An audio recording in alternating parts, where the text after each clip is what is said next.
Captain, we should not go any further. On the night of October 1st, 2015, El Faro was advancing in the sea. It was an American merchant vessel that had to reach Puerto Rico, but the next day, on the morning of October 2nd, an emergency call comes to the Miami Coast Guard's District 7 office stating that El Faro has disappeared. It had a crew of 33 people, and it seemed impossible that such a large steel ship had disappeared. And then began the search, the worst maritime disaster in American history in the last 30 years. This was an accident that could have been avoided, but perhaps the captain did not want that. And during this search, the investigators find the black box of El Faro. During the final moments of El Faro, something was recorded that shook the investigators. What happened with El Faro's crew that night? And how did such a large ship suddenly disappear? This is the story of the colossal El Faro. Approximately 32,000 tons and 240 meters long, the El Faro was a container ship that spent its initial 39 years in the extremely challenging conditions of Alaska, where it accomplished many major missions. It was also a part of the Second Gulf War, where it endured many deadly attacks, and just 1.5 years before disappearing, it was brought to Jacksonville port on the coast of Florida. September 29, 2015, the day El Faro departed from Jacksonville for Puerto Rico. At this time, it was owned by the American company Tote Maritime. During this 1,930-kilometer journey, El Faro had 33 crew members, 28 of whom were American and 5 Polish. During the journey, El Faro was under the command of 53-year-old Captain Michael Davidson. Captain Davidson had spent most of his life at sea, so he was quite experienced in his work. Daniel Randolph was present on the ship as the second officer, and with them was Seaman Jack Jackson, who had about 30 years of experience. This 4-day-long route from Jacksonville to Puerto Rico was regular for El Faro, and when it departed from Jacksonville, the weather was quite clear. Everything was fine, but on this same day, 1,130 kilometers east of El Faro, a powerful storm is born, and in just one day, this storm named Joaquin transforms into a hurricane. And this was the beginning of the story. In the coastal areas of America, the hurricane season usually lasts until November, and such storms keep occurring. But Joaquin's, which on the morning of September 30th was moving forward at a speed of 120 kilometers per hour, by 11:45 at night, its speed had exceeded 185 kilometers per hour, and now it had become a Category 3 hurricane. Category 3 hurricanes are extremely powerful and are unpredictable. No one knew in which direction this hurricane would move. On the night of October 1st, at 1:30, this hurricane reached 193 kilometers per hour, and just 6 hours later, that is at 7:30 in the morning, it progressed at a speed of 180 kilometers per hour. A call comes to the District 7 office of the Miami Coast Guard from Tote Maritime, stating that water has filled the number 3 hold of El Faro, and power has also gone out. Soon, they started making emergency calls.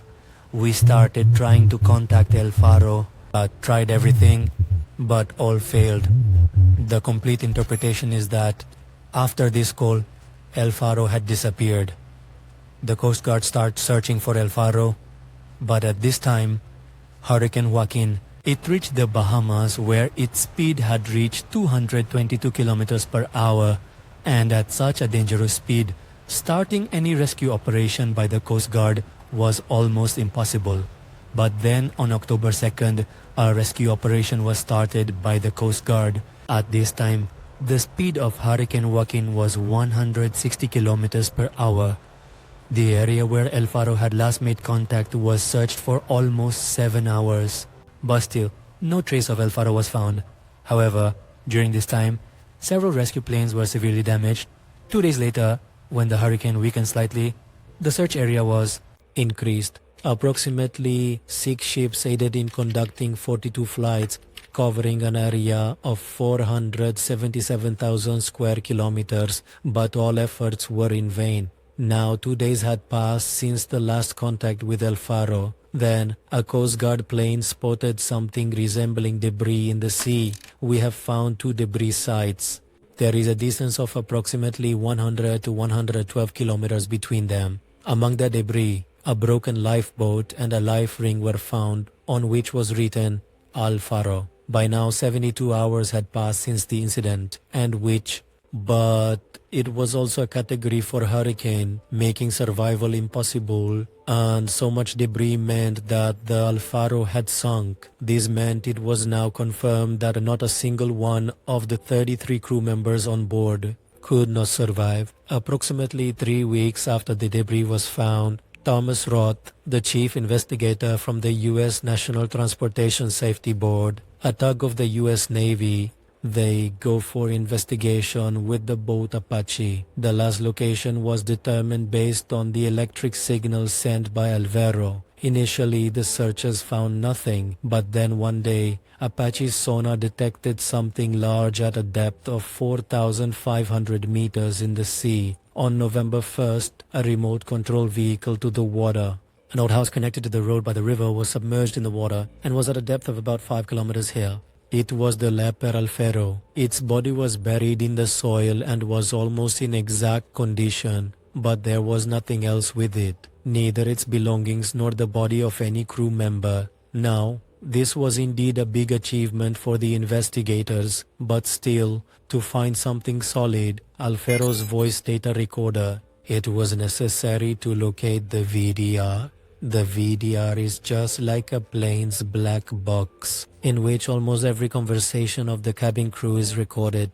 Initially, investigators do not find the VDR and the search continues for 6 months. But finally, on April 26, 2016, 400 meters away from the accident site, the investigators found this 60-centimeter long recorder. However, the quality of the recording was quite poor. After almost 3 months of effort, investigators finally succeeded in understanding Alfaro's last conversation, which was something like this. We are 33 kilometers away from the storm. Yes, the storm is right here. The captain is telling everyone that, oh, this storm is not dangerous. It's not very severe. It doesn't even have very strong winds. It's nothing, but the captain knows he's wrong. This speed will kill us. The captain should have changed course.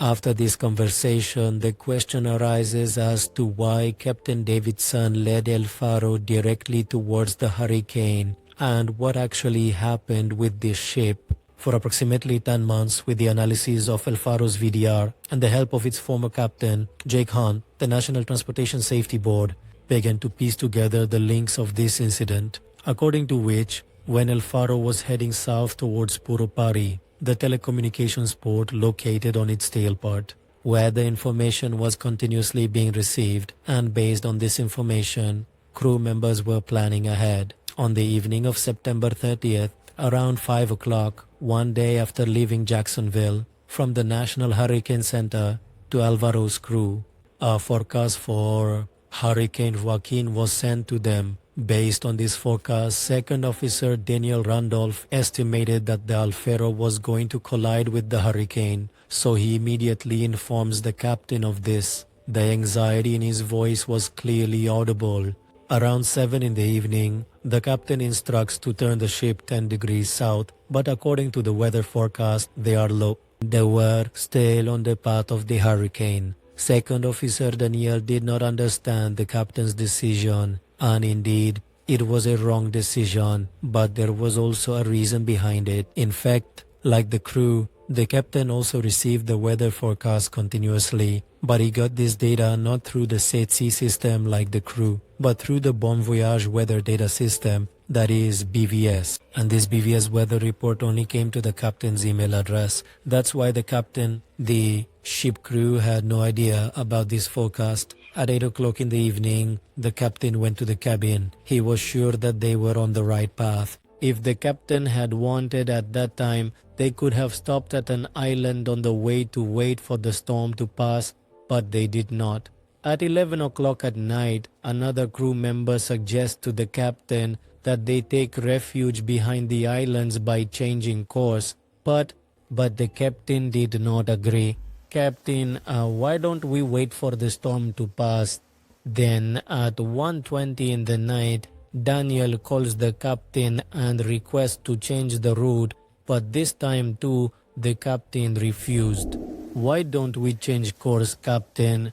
Every crew member on the ship knew that the captain was taking them directly toward the hurricane, but no one could convince them. But now the question is, why did Captain Davidson not listen to the crew despite so many requests? What would have happened if they had waited for some time? The answer is that behind Captain Davidson's decision to proceed, there were two reasons. The first was that a cargo ship, that is, a merchant vessel, has a strict deadline. It must arrive on time no matter the circumstances. And the second was that if they followed the storm, the strong winds would maintain their speed and less fuel would be consumed. On November 1st, at approximately 4 o'clock in the morning, the captain returned to the bridge.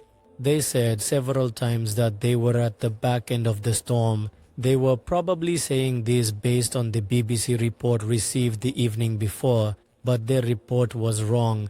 In reality, El Faro was 60, just 40 kilometers to the east. At this time, other ships present at sea either changed their course or took shelter. The powerful Faro was heading straight towards the center of the storm. By the morning of October 1st, this storm was 150 kilometers to the east, had reached its peak power. El Faro was facing winds moving at 112 kilometers per hour, causing it to tilt 15 degrees to one side and its lower part submerged in water. Around 4:45 in the morning, Seaman Frank Hemko, instructions were given for manual control of the ship. The captain ordered the ship to be kept facing the wind. About an hour later, at 5:45 in the morning, the captain learned that water had entered hold 3. The Alvaro was still tilted to one side, and due to this tilt, its engine, the fuel supply, was not functioning. As a result, at 6:15 in the morning, the engines shut down, and with them, the entire electricity supply of the ship also ceased. Abel Pero was now at the mercy of those stormy winds.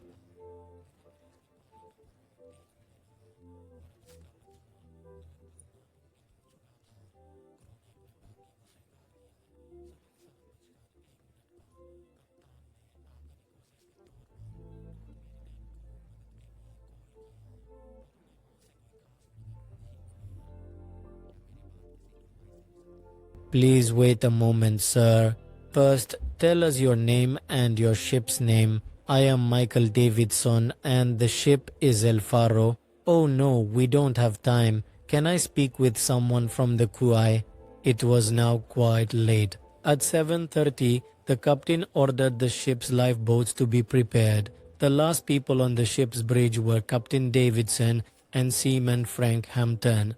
Yes, here indeed the mistake was of the captain, but perhaps he did not do it intentionally. Alvaro and its crew sank in the sea. In October 2018, in memory of Frank Hem, the Hamlet Maritime Safety Act was established, allowing any ship's crew to anonymously report the mistakes of their captain or officer. I am drowning. You won't drown, Brank. Move aside. Don't leave me. I am not leaving you, Brank. I feel like I'm going to drown. No, you won't drown, Brank. Help.